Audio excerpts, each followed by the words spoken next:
What are really highlights, or what have been highlights so far for me, is that we really try to develop an idea about what this project is about, and how can we describe the project and its references. Since SURE is a transdisciplinary project, it's really difficult to find out what is the central outcome and what will be the impact. And with our reference framework, we try to set up a system of self-reflection and evaluation for the project and the funding initiatives in order to get out learnings out of these initiatives, which is, of course, of most importance.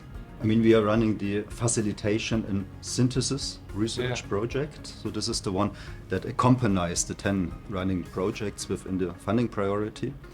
And the main outcomes of our synthesis research are the reference framework, as you indicated, which I believe is a massive innovation when it's established, when it's been validated and tested. And the second main outcome is what we call the knowledge synthesizer. It's not a machine, I think that's too much saying, it's rather a methodology or an approach that manages to bring together the many different knowledge resources within the SURE funding priority, within the 10 projects, the hundreds of people who collaborate in there.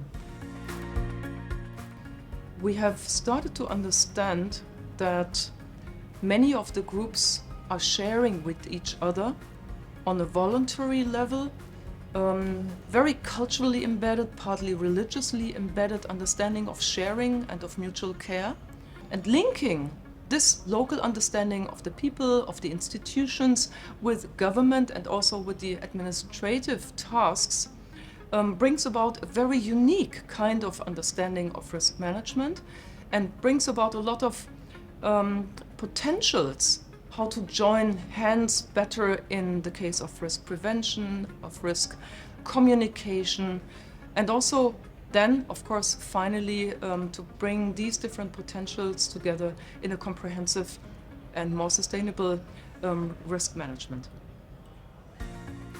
We learn, and this is a kind of challenge, especially again as I'm representing university, to develop better communication with the politician, with the policymaker, so something good from our side can be transferred into real policy making. So communication are something that we learn and challenge for the future. We are going to test the innovative planning method, which is called the Raumbild planning. So by introduce this planning method, when we invited local experts, actually we are external, so we are not, we don't have expertise of local knowledge, but our role is organize local experts, local stakeholders together to have roundtable discussion. The most important innovation of our project is and will be even more a toolbox to assess the ecosystem services of any urban green space. Ecosystem services are the benefits that nature does for us, and we are developing this toolbox which will be scalable and transferable to, I would like to say, to almost any country of the world, but especially to metropolitan regions in our countries. These active requests actually show us the interests of the stakeholders in the project and in the information products we developed, where we invited stakeholders from neighboring provinces, decision makers, planners, to discuss in the province adaptation solutions, cooperation, cross-border cooperation, and we experienced a lot of enthusiasm with all the stakeholders to be able to communicate with their co-workers in the other provinces. And we were also able to channel the results of these workshops, but also from our project in the actually German and European discourse.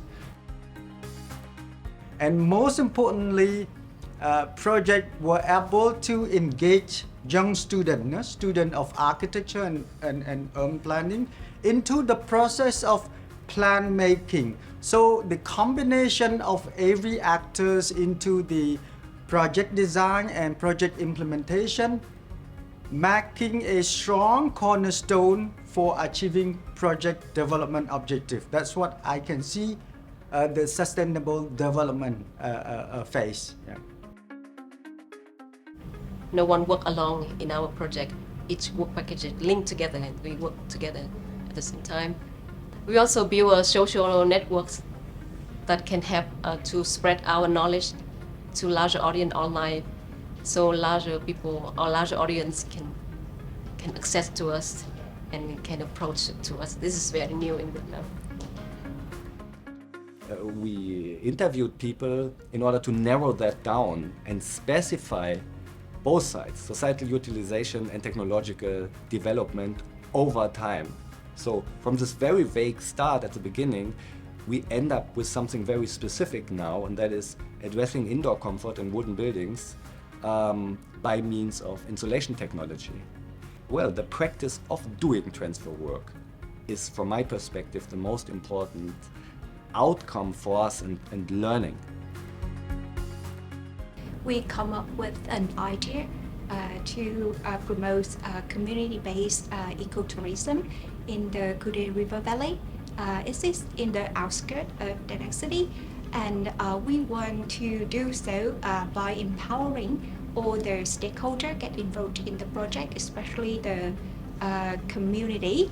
So we come up with a lot of capacity building activity for them. I think the most important thing is not the transfer of knowledge from Europe to Asia, but rather inside Asia. So in Thailand they have very well-established concepts for resilient urban development, and to transfer this knowledge to the Philippines and to Vietnam and from these countries back to Thailand, I think that's the main achievement we had.